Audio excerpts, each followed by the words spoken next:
سرخ گلابی اور پیلے پھولوں سے مزین گلدستہ اسے بہت اچھا لگا، مگر حیرت ہوئی کہ کس نے بھیجا ہے۔ میں اپنی غلطی پہ معذرت خواہ ہوں، شرمسار ڈاکٹر فرید نواز۔ اور معذرت کا یہ انداز ردا کو واقعی اچھا لگا تو وہ مسکرا دی۔ صبح گھر سے آفس جانے کے لیے نکل رہی تھی کہ نوکرانی نے سرخ اور سفید پھولوں کا گلدستہ آگے کیا، ساتھ ہی ایک لفافہ تھا۔ صبح بخیر، مجھے امید ہے کہ آپ نے میری معذرت قبول کر لی ہوگی اور آپ کی خفگی بھی دور ہو گئی ہوگی۔ ممنون ڈاکٹر فرید نواز۔ وہ مسکرا دی۔ شکر گزاری کا یہ طریقہ بھی خوب ہے، اس نے دل میں سوچا۔ بیٹا، کس نے بھیجا ہے گلدستہ؟ اماں نے پوچھا تو وہ چونک گئی۔ اماں، میں ناجیہ سے ناراض تھی، اسی نے بھیجا ہے، ردا نے لفافہ بیگ میں رکھتے ہوئے کہا اور مسکراتے ہوئے اماں کو دیکھنے لگی۔ لو، تم دونوں کا بچپنا ختم نہیں ہوگا، ایک دوسرے کو منانا اور روٹنا، اسی میں زندگی گزار دینا بس۔ اماں، مجھے کیا پتا تھا ناجیہ گلدستہ بھیج دے گی، ورنہ میں روٹتی ہی نہ۔ لیکن ہاں، شاید روٹتی، کہ روٹنے کا بھی لطف الگ ہے اگر کوئی منانے والا ہو تو۔ اس نے اماں کا ہاتھ چوما اور آفس چلی گئی۔ اسے سب کچھ اچھا لگ رہا تھا۔ اس کی یہ کیفیت پہلی بار ہو رہی تھی اور وہ اندر سے گنگنا رہی تھی۔ ایک مسرت تھی جو اس کے وجود سے پھوٹ رہی تھی۔ شام جب وہ گھر پہنچی تو معمول کے مطابق چہل پہل تھی۔ دادی اماں اس کے کمرے میں چلی آئیں۔ بیٹا، تیار ہو جاؤ، مہمان آئے ہوئے ہیں۔ اماں، کس سلسلے میں آئے مہمان؟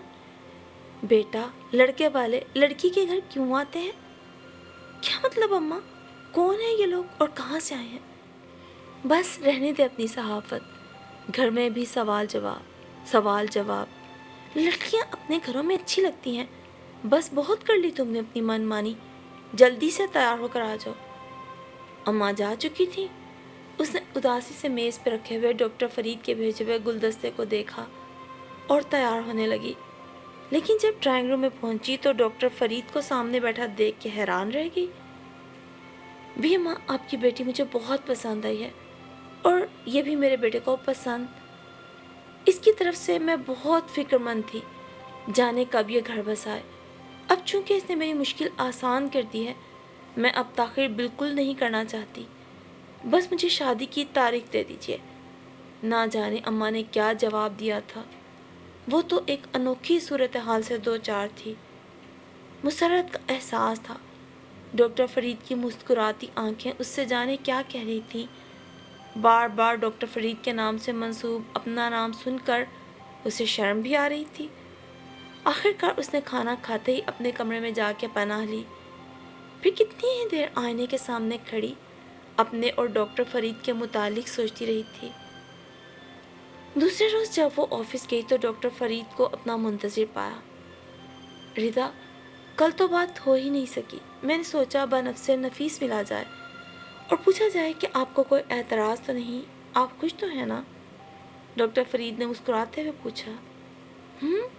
اس نے بھی گردن اثبات میں ہلائی۔ اگر یہ بات ہے تو پھر چلے میرے ساتھ۔ وہ ایک دم کھڑے ہو گئے۔ مگر کہاں؟ لانگ ڈرائیو پر، پلیز انکار نہیں۔ اس نے حتمی انداز اپنایا تو ردا کو جانا ہی پڑا۔ سنو ردا، شادی کے بعد ہم ہنی مون پہ قطعی نہیں جائیں گے۔ اس نے کنکھیوں سے دیکھتے ہوئے گاڑی موڑی۔ کیوں نہیں جائیں گے؟ وہ حیران تھی۔ بھائی دیکھو نا، تمہارے اور اپنے درمیان میں کسی فرد، کسی منظر کو نہیں آنے دوں گا۔ بس میں تو یہی چاہوں گا، تم مجھے دیکھتی رہو اور میں تمہیں۔ ڈاکٹر فرید نے گیئر بدلتے ہوئے کہا۔ شرم کریں، توبہ ہے، اتنے رومانٹک تو نہیں لگتے تھے آپ۔ اسے شرم آ رہی تھی۔ اس نے برجستہ کہہ دیا، یہ باتیں میں اپنی ہونے والی بیوی سے کر رہا ہوں تو بھلا اس میں شرم کی کیا بات ہے؟ انہوں نے کچھ توقف کے بعد پھر کہا، اور ہاں، مجھے بیوی گھر میں شوہر کا انتظار کرتی اچھی لگتی ہے۔ یہ آفس جاب کو خدا حافظ کہہ دینا۔ انہوں نے مسکراتے ہوئے مزید کہا، چلے ٹھیک ہے، کہہ دوں گی۔ ویسے بھی اماں کا کہنا ہے کہ باہر نکلنے سے چہرے پہ پھٹکار پڑ جاتی ہے۔ اس نے مسکراتے ہوئے کہا، ہاں، یہ ہوئی نا بات۔ اماں بہت اچھی ہیں، مجھے تو بہت پسند آئی ہیں۔ دیکھیں 7 بج رہے ہیں، 6 بجے مجھے گھر پہنچنا ہوتا ہے، اماں پریشان ہوگی۔ اس نے کلائی پہ بندھی گھڑی دیکھتے ہوئے کہا تو ڈاکٹر فرید نے اس کے پریشان چہرے کی طرف دیکھا۔ اماں کی طرف سے اتنی فکر مند رہتی ہو تم؟ کیوں؟ تو کیوں نہ ہوں، میری زندگی میں اماں کے سوا ہے ہی کون؟ اماں ہی میرا باپ، میری ماں ہے، دوست بھی، میرا سب کچھ میری اماں ہی ہے، وہ جوش میں کہتی چلی گئی۔ اور میں؟ انہوں نے ایک دم پوچھا تو وہ جیسے شرم سے سرخ ہو گئی۔ میں بہت تنہا اور محروم رہی ہوں رشتوں کے معاملے میں۔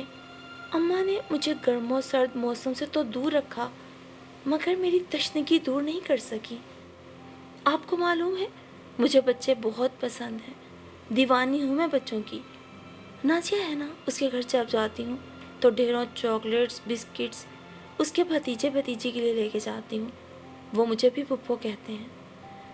ہائے اتنا اچھا لگتا ہے، کیا بتاؤں آپ کو، اس نے خوش ہوتے ہوئے بتایا۔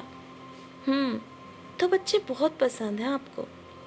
ہاں، کسے پسند نہیں ہوتے بچے، آپ کو پسند نہیں؟ اس نے سادگی سے پوچھا۔ ہاں بہت پسند ہیں، اپنے ہوں گے تو اور زیادہ پیارے ہوں گے، انہوں نے شرارت سے دیکھتے ہوئے کہا تو وہ شرما گئی۔ آپ ایسے کافی بے شرم آدمی ہیں، دیکھنے میں کتنے سوبر لگتے ہیں۔ اس کے جملے پہ انہوں نے کہا لگایا۔ میں نے ایسا کیا کہہ دیا؟ تم ہی نے مجھے مشکل میں ڈال دیا ہے، میں تو اپنے اور تمہارے درمیان منظر کو بھی نہیں آنے دینا چاہ رہا، اور تم خود ہی بچوں کو لے آئی ہو۔ بڑی لڑائی ہوا کرے گی ہم دونوں کے درمیان، لیکن میں آپ سے لڑوں گی نہیں، ناراض رہا کروں گی، اس نے اداس ہوتے ہوئے کہا۔ پھر تو تمہیں ناراض ہی رکھا کروں گا۔ وہ پھر شوخی پہ اتر آئے۔ وہ کیوں؟ اس نے چونک کے انہیں دیکھا۔ وہ اس لیے کہ تم مجھ سے ناراض ہی اچھی لگتی ہو۔ جس وقت میں نے انٹرویو دینے سے انکار کیا تم اتنے غصے سے اٹھی تھی اور غصیلی نگاہوں سے مجھے دیکھا تھا، اور دور بیٹھ کر مجھے جو صلاحاتیں سنا رہی تھی، میں دل ہی دل میں تمہیں بیوی بنانے کا فیصلہ اسی وقت کر چکا تھا۔ تمہارے غصے نے تو مجھے تمہارا مرید بنا دیا۔ اتنے میں ریدا کا گھر آ چکا تھا۔ وہ گاڑی سے اتری اور جاتے ہوئے کہا، میرا خیال ہے آپ اپنے فیصلے پہ غور کر لیں، کہیں پچھتانا نہ پڑے۔ میں فیصلہ کر کے غور نہیں کرتا اور نہ ہی پچھتانا پسند کرتا ہوں۔ سرخ جوڑا پہننے کے لیے تیار ہو جاؤ، جلد بارات لے کر آؤں گا۔ خدا حافظ، وہ شرما کے کہتی ہوئی اندر چلی آئی۔ پیچھے ڈاکٹر فرید کا کہکا اس کا تعاقب کرتا رہا۔ اور پھر شادی کے بعد ڈاکٹر فرید کی قربت سے اسے چاہت کا اصل مفہوم سمجھ آیا تھا۔ اسے گرد و پیش کے سارے مناظر بدلتے ہوئے محسوس ہوئے تھے۔ ڈاکٹر فرید کی چاہت اور محبت نے اس کی زندگی میں صبح و شام کی تخصیص ختم کر دی تھی۔ اس کی زندگی کا محور صرف ڈاکٹر فرید کی ذات تھی۔ چھوٹی چھوٹی چیزوں اور ضرورتوں کا وہ اس قدر خیال رکھتی تھی کہ ڈاکٹر فرید کو حیرت تھی۔ رضا، تم اتنی اچھی بیوی ثابت ہوگی، یہ میں نے نہیں سوچا تھا، انہوں نے رضا سے کوٹ لیتے ہوئے کہا۔ یعنی آپ کا خیال تھا میں بہت بری بیوی ثابت ہوں گی؟ رضا نے انہیں گھورا تو وہ مسکرا دیے۔ اچھی بیوی سوچا تھا، اتنی اچھی نہیں، انہوں نے بھی شرارت سے اسے دیکھا۔ اصل میں بات یہ ہے کہ ورکنگ خواتین گھریلو کام میں کم ہی ماہر ہوتی ہیں، انہوں نے اپنی بات کا جواز پیش کیا۔ تم جاب کرتی تھی، مجھے یہ خوف تھا کہ تمہیں ٹریننگ دینا پڑے گی، تو ثابت ہوا قیاس 7 غلط بھی ہو سکتے ہیں۔ وہ مسکرائی تو ڈاکٹر فرید بھی مسکرا دیے۔ وہ جھکی اور ڈریسنگ ٹیبل کی دراز سے ایک تصویر نکالی۔ دیکھیں کتنا خوبصورت بچہ ہے۔ ایک مسکراتے ہوئے بچے کی تصویر دیکھ کے ڈاکٹر فرید بھی مسکرا دیے۔ ہاں بہت خوبصورت ہے، میں سوچی ہوں ایسی بہت سی تصاویر اپنے کمرے میں لگا لوں۔ ہاں ضرور لگا لو۔ ڈاکٹر فرید نے اس کے جذبات کو محسوس کرتے ہوئے اسپتال کا رخ کیا، اور جب شام کو لوٹے تو بچوں کی ڈھیروں تصاویر کئی سائزوں میں آ چکی تھیں۔ میرے خدا، آپ پاگل ہو گئے ہیں، اب اتنی بھی تصویریں نہیں لگانی مجھے۔ ہاں تم نے صحیح کہا، تم نے مجھے پاگل ہی تو کر دیا ہے۔ وہ شرارت سے اسے دیکھنے لگے۔ سنیں، ہر تصویر خوبصورت ہے، سوچ رہی ہوں کون سی لگاؤں کون سی نہ لگاؤں۔ اس نے تصویریں دیکھتے ہوئے ڈاکٹر فرید کی توجہ تصویروں پہ دلائی۔ سبھی لگا لو، کمرے کا کوئی گوشہ خالی نہ چھوڑو، انہوں نے مشورہ دیا۔ واقعی صحیح ہے، ہر جگہ لگا دیتی ہوں، اس نے خوش ہوتے ہوئے کہا۔ ہاں ہاں کہہ تو رہا ہوں، لیکن یہ تو بتاؤ تم تصویروں سے کب تک کام چلاؤ گی؟ فرید میں تو روز دعا کرتی ہوں، میری زندگی کی سب سے بڑی خواہش یہ ہے۔ اماں بھی کہہ رہی تھی ہم دونوں کو چیک اپ کروا لینا چاہیے۔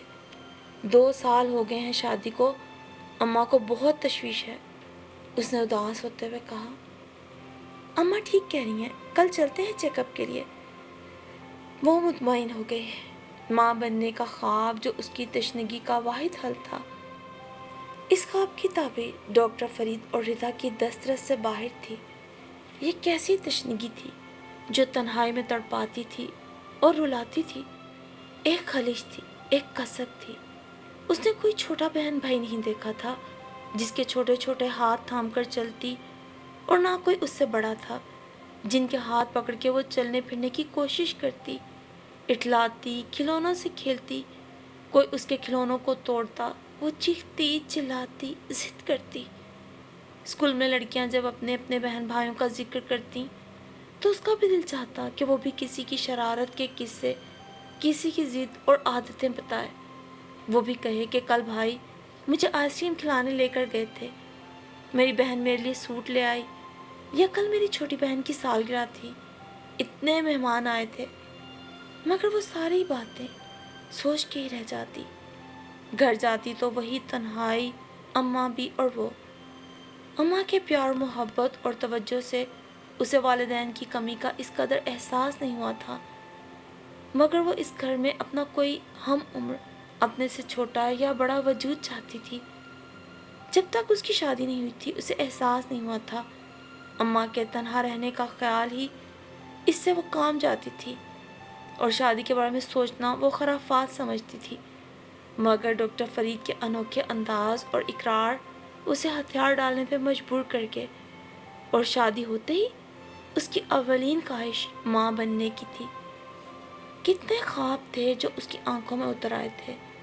اس کی جاگتی آنکھیں ایک تصوراتی بچے کو ہمکتے، تالیاں بجاتے، غو غو کی آواز نکالتے، گھٹنوں چلتے، مختلف چیزوں کو پکڑے دیکھتی تھی۔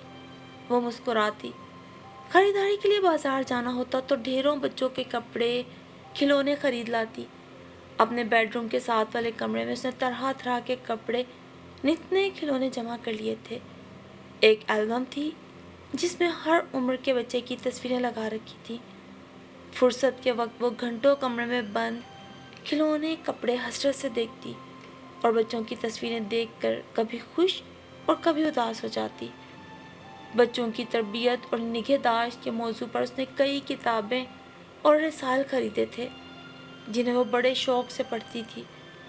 گھر کے کام کاج کے لیے اس نے جس عورت کو رکھا تھا اس کے 6 بچے تھے۔ گھر میں کھانے کو نہیں ہوتا تھا مگر بچے بھی پل رہے تھے۔ خوش نصیب ہے یہ عورت میرے مقابلے میں، اللہ نے اسے اولاد سے نوازا ہے۔ وہ اسے کام کرتا دیکھ کے اکثر سوچتی۔ نفیسہ اسے کئی مشورے دیتی تھی۔ بیگم صاحبہ فلاں فقیر ہے، سنا ہے اگر دعا دے تو سچی دیتا ہے، آپ اس کی مراد پوری کریں گی تو وہ ضرور دعا دے گا اور خدا آپ کی گود بھر دے گا۔ اچھا کہاں بیٹھتا ہے؟ اس نے دلچسپی لی۔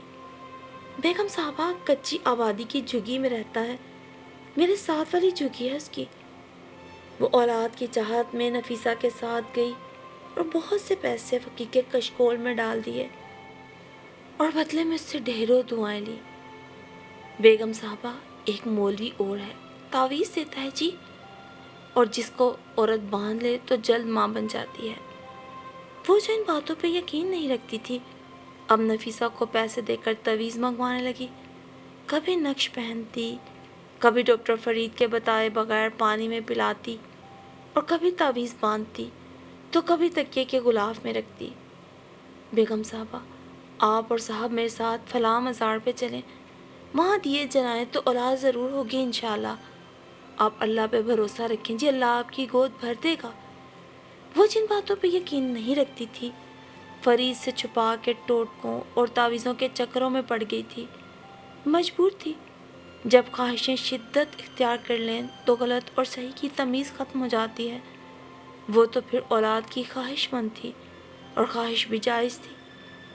فرید پلیز آپ وقت نکالیں، چلیں نا، نفیسہ بتا رہی تھی، ایک مزار ہے، وہاں جا کے دعا مانگوں گی، پر آپ کو بھی ساتھ چلنا ہوگا۔ اس کے چہرے پہ التجا تھی۔ ردا میں بہت مصروف ہوں، وقت نہیں ابھی، ڈاکٹر فرید ٹال جاتے۔ ٹھیک ہے، ابھی آپ کے پاس وقت نہیں ہے، جب ہمیں اللہ اولاد دے دے گا تو میں سارا وقت اپنے بچے کو دیا کروں گی، آپ پھر دیکھتے رہیے گا، آپ کے لیے پھر میرے پاس بھی وقت نہیں ہوگا۔ اس کے کہنے پہ ڈاکٹر فرید مسکرا دیے۔ اسے میڈیکل رپورٹس کا انتظار تھا، مگر آج کل ڈاکٹر فرید اتنے مصروف ہو گئے تھے کہ ان کے نہ آنے کی خبر تھی نہ جانے کی۔ اب تو دیر سے آنا ان کا معمول بن چکا تھا۔ چھٹی کے دن بھی اسپتال میں ان کا کوئی نہ کوئی کام ضرور ہوتا۔ فون پر رابطہ کرتی تو پیغام ملتا، ڈاکٹر صاحب میٹنگ میں ہیں، آپریشن تھیٹر میں ہیں، راؤنڈ پر ہیں، اور وہ جل کے فون پٹک دیتی۔ ادھر ردا کو احساس تنہائی ستانے لگا۔ نفیسہ اپنا کام کر کے چلی جاتی اور وہ بوکھلائی بوکھلائی گھر کی چار دیواری میں پھرتی رہتی۔ بستر پہ لیٹتی تو کبھی اپنی مرحومہ ساس کا خیال ستاتا، کتنی حسرت تھی انہیں پوتا پوتی دیکھنے کی۔ اماں بھی کا خیال آتا تو رو پڑتی، کتنے آنسو اس کے تکیے میں جذب ہو جاتے۔ بیٹا اب تو میری بس ایک ہی آرزو ہے کہ خدا تیری گود بھر دے، ایک دو بچوں کو تو میں بھی دیکھ لوں، پھر اللہ مجھے بلا لے، میں خوشی خوشی چلی جاؤں گی۔ لیکن اماں انتظار کرتے کرتے ہمیشہ کے لیے چلی گئیں۔ جانے وہ رات کا کون سا پہر تھا جب ڈاکٹر فرید کمرے میں داخل ہوئے۔ اس نے چونک کر انہیں دیکھا تو آنکھیں بند کر لی۔ وہ اسے سوتا بنتا دیکھ کر مسکرا دیے اور قریب آئے تو اس نے آنکھیں کھول لی۔ کیا بات ہے ردا، آج آپ سوئی نہیں؟ آپ کو پوچھنے کی فرصت مل گئی؟ اس کے لہجے میں طنز تھا۔ ناراض ہو؟ میں مصروف ہو گیا ہوں اس لیے، انہوں نے اس کے قریب بیٹھتے ہوئے کہا۔ انسان کی ذاتی زندگی بھی کچھ ہوتی ہے، یہ سب کس لیے کر رہے ہیں آپ؟ دولت کے لیے؟ مجھے نہیں چاہیے یہ دولت، اس نے بیٹھتے ہوئے بیزاری سے کہا۔ اچھا تو پھر تمہیں کیا چاہیے؟ انہوں نے برجستہ پوچھا۔ مجھے ڈاکٹر فرید نہیں، اپنا شوہر فرید چاہیے، صرف آپ، اس نے رندھے ہوئے لہجے میں کہا۔ اس کی آنکھوں میں آنسو بھر آئے تھے۔ ردا تم ایک ڈاکٹر کی بیوی ہو، کسی معمولی آدمی کی نہیں، تمہیں سمجھوتا کرنا پڑے گا، انہوں نے اسے سمجھایا۔ میں کب آپ کے فرض کی ادائیگی میں رکاوٹ بن رہی ہوں؟ ایک ڈاکٹر ہونے کے ساتھ ساتھ آپ ایک شوہر بھی ہیں اور آپ کے کچھ اور فرائض بھی ہیں۔ بتائیے ذرا بیگم صاحبہ، کیا فرائض ادا نہیں کیا ہم نے؟ انہوں نے اسے باغور دیکھا۔ میرے ساتھ کھانا کھائے ہوئے آپ کو کتنے دن ہو گئے ہیں، احساس ہے؟ وہ ہنس دیے اور شرارت سے بولے، شدت سے احساس ہے۔ تو پھر ایسا کیوں کرتے ہیں؟ آپ نے اپنے آپ کو غور سے دیکھا ہے؟ کتنی تھکن ہے آپ کے چہرے پہ، آپ کو بھی آرام کی ضرورت ہے، چھٹی کریں کچھ دنوں کی۔ فرید میرے ساتھ چلیں نا، نفیسہ کے گاؤں چلتے ہیں، وہ کہہ رہی تھی وہاں پہ کوئی بہت بابرکت درخت ہے، اس کی ٹہنی پہ کپڑا باندھ کے جو بھی منت مانی جائے نا وہ پوری ہوتی ہے۔ میں بھی منت ماننا چاہتی ہوں، مجھے یقین ہے اللہ ہمیں ضرور اولاد دے گا۔ ڈاکٹر فرید کے چہرے پہ ایک دم بیزاری آ گئی۔ ردا پلیز میرے سامنے ایسی جاہلانہ باتیں مت کیا کرو، وہاں چلنا ہے، یہاں چلنا ہے، یہاں منت مانگنی ہے، وہاں دعا مانگنی ہے، پاگل ہو گئی ہو؟ اتنی تعلیم یافتہ ہو کر ایسی فضول واہیات باتیں کرتی ہو تم۔ ایک خواہش کو اپنی زندگی کا مقصد بنا لیا ہے تم نے۔ خدا کے لیے ردا اپنی سوچ کو بدلو، اللہ کے ہاتھ میں ہے اولاد دینا، میں یا تم یا یہ بابے درخت کچھ نہیں کر سکتے۔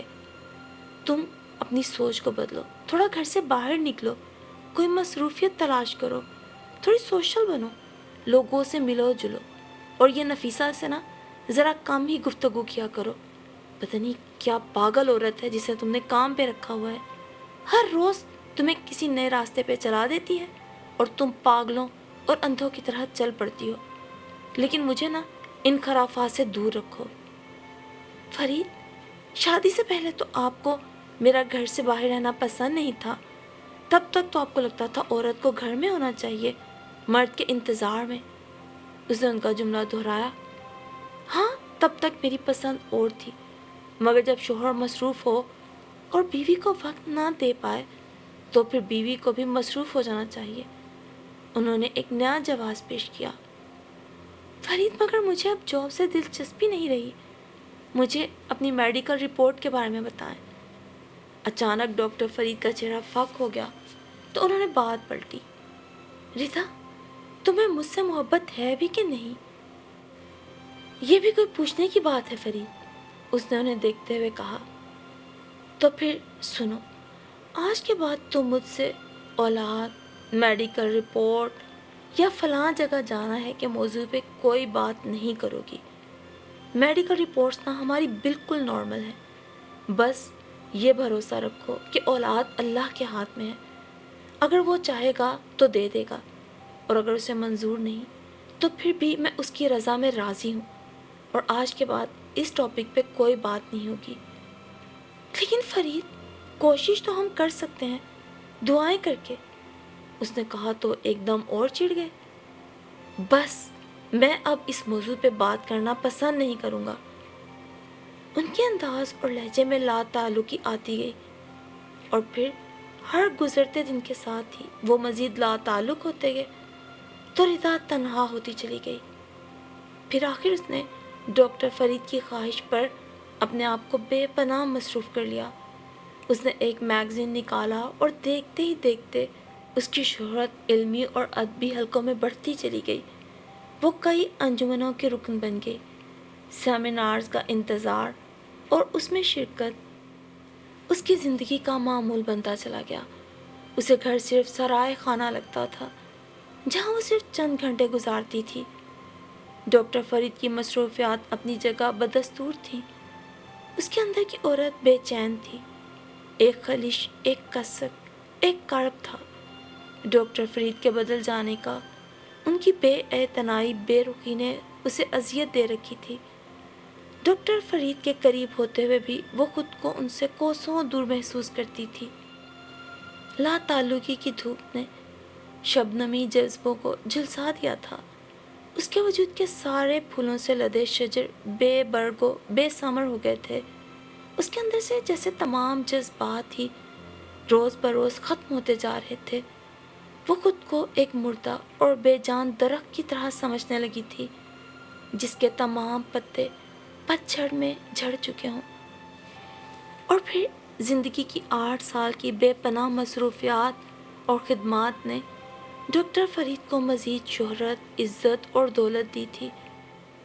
ادھر رضا کی خدمات کو بھی صحافت و ادب کے حوالے سے سراہا جا رہا تھا. دولت، شہرت، عزت، سبھی کچھ تھا، لیکن سکون نہیں تھا جس کی رضا کو تلاش تھی. اپنے ادھورے خوابوں کا احساس اسے بے چین کیے رکھتا. اب وہ خواب آور گولیاں لینے لگی تھی. برسوں سے وہ کمرہ بند پڑا تھا جس میں بچوں کے کھلونے، بستر اور کپڑے اس نے سجائے تھے.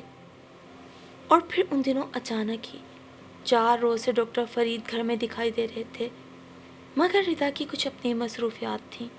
جو لا تعلقی کی دیوار ڈاکٹر فرید نے کھڑی کی تھی اب وہ رضا کی بھی انا بن گئی تھی.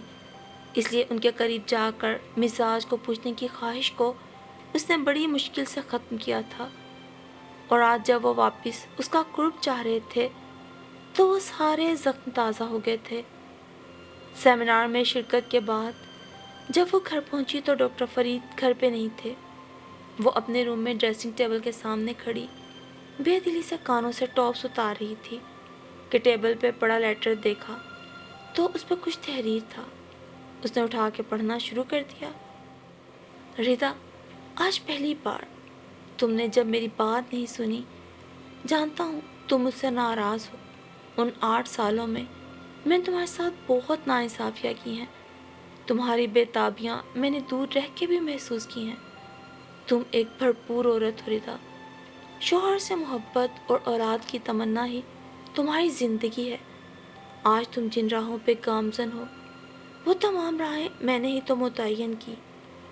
رضا، میں نے تمہیں بڑی چاہت سے اپنایا تھا، تم نے مجھے بہت کچھ دیا جس کا مجھے اندازہ بھی نہیں تھا۔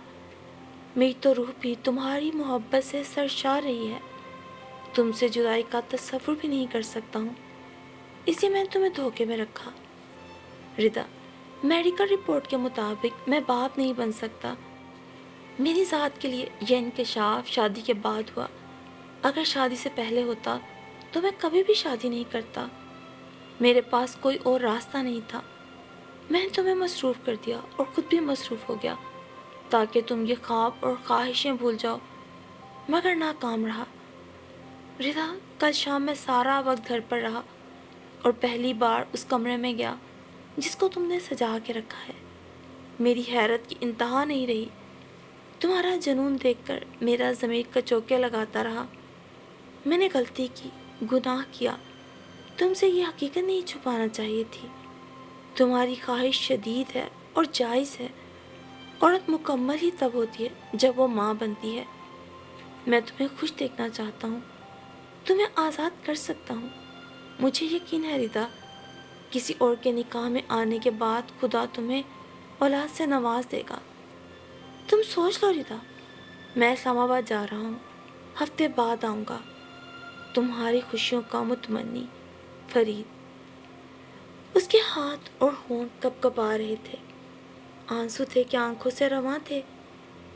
یہ زندگی کا کون سا مذاق تھا فرید، جو بظاہر شاندار شخصیت کے مالک تھے، اصول پرست تھے، صاحب علم تھے، پھر یہ سب کیا؟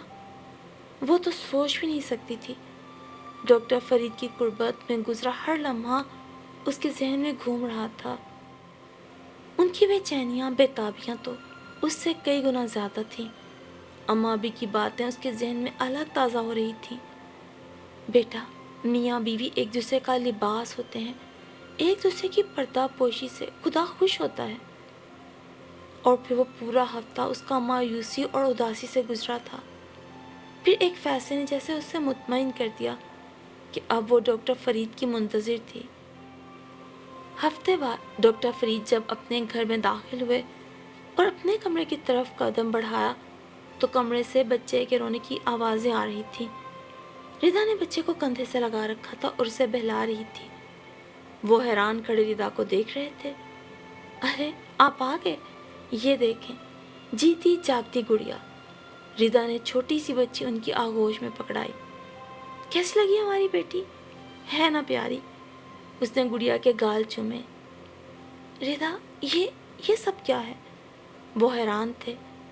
ہمارے مسئلے کا حل، اللہ نے ہمیں بیٹی سے نوازا ہے، یہ اللہ کی ہی مصلحت ہے۔ دیکھیے تو، نفیسہ امید سے تھی، اس کے شوہر نے اسے نشے کی حالت میں خوب مارا۔ صبح ہی اس کی بچی پیدا ہوئی، مگر نفیسہ نہ خود بچ سکی، اس کا شوہر بچی کو مارنے جا رہا تھا۔ مجھے علم ہوا تو میں نے اس خبیث کو بہت باتیں سنائی اور بچی کو اس سے لے لیا اور کہا، تم سمجھو کہ تم نے اس بچی کو مار دیا ہے، آج سے یہ بچی میری ہے۔ ٹھیک کہا نا میں نے؟ ابھی یہ ذرا بڑی ہو جائے تو پھر دارالامان جا کر ایک بیٹا بھی ضرور لاؤں گی، تاکہ یہ میری طرح تشنا نہ رہے، اسے ایک بھائی کا پیار ملے۔ اور جو کچھ میں نے تمہیں خط میں لکھا، اس پہ تم نے غور نہیں کیا؟ فرید، آپ نے کیسے سمجھ لیا کہ میں آپ کے بغیر رہ سکتی ہوں؟ آئندہ کبھی ایسا مت سوچیے گا۔ میں آپ کی بیوی ہوں، مجھے اس بات پہ فخر ہے، میرے لیے آپ ہی کافی ہیں۔ ڈاکٹر فرید جیسے شرمندہ ہو گئے۔ مجھے معاف کر دو ردا، آئندہ میں تمہیں کبھی دکھ نہیں پہنچاؤں گا اور اب کبھی تمہیں اپنے سے دور نہیں کروں گا۔ انہوں نے شرارت سے اس کا ہاتھ پکڑا۔ شرم کریں آپ، اب تو ایک بیٹی کے باپ بن گئے ہیں، ردا نے مسکراتے ہوئے انہیں چھیڑتے ہوئے کہا۔ تو ڈاکٹر فرید نے بھی زندگی سے بھرپور کہکا لگایا۔ ان کے اندر کی مایوسی اور اداسی ردا کی وفا اور خلوص اور محبت کے توانا جذبوں کے سامنے مان پڑ چکی تھی۔ دونوں کی مسکراہٹیں بتا رہی تھیں کہ سمجھوتے کی شمع سے وہ زندگی کی تاریک راہوں کو روشن کر چکے ہیں، اور رضا اور ڈاکٹر فرید کی کہانی یقیناً بہت سے بھٹکے ہوئوں کے لیے ایک سبق ثابت ہوگی۔